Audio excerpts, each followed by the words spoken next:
Have recent events in the Middle East given you any pause about your support for the governments that have come to power following the Arab Spring? Well, I said even at the time that this is going to be a rocky path. I was pretty certain and continue to be pretty certain that there are going to be bumps in the road.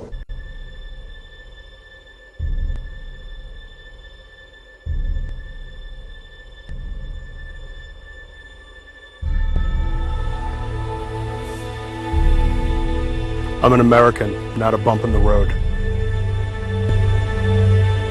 I'm an American, not a bump in the road. I'm an American, not a bump in the road. I'm an American, not a bump in the road. Over the past 3 months, attacks against Western interests in Benghazi have increased, as has the power of extremist groups. Something military officials say they warned the Americans about. We're hearing that the U.S. should have known about this, that they were warned in advance.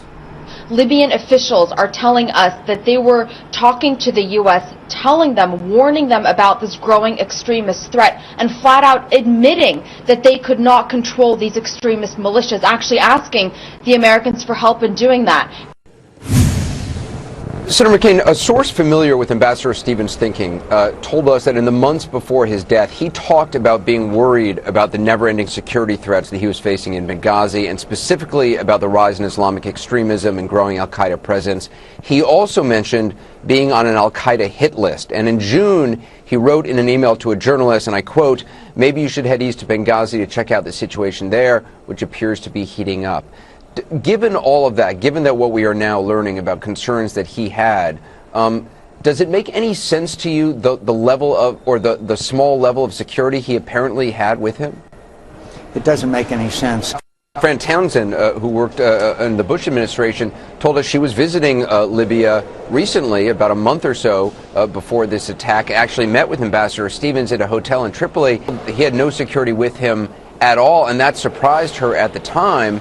I mean, it seems, I've never seen an ambassador who doesn't have, in a war zone and in a place like Libya with threats, who doesn't have a larger entourage of security.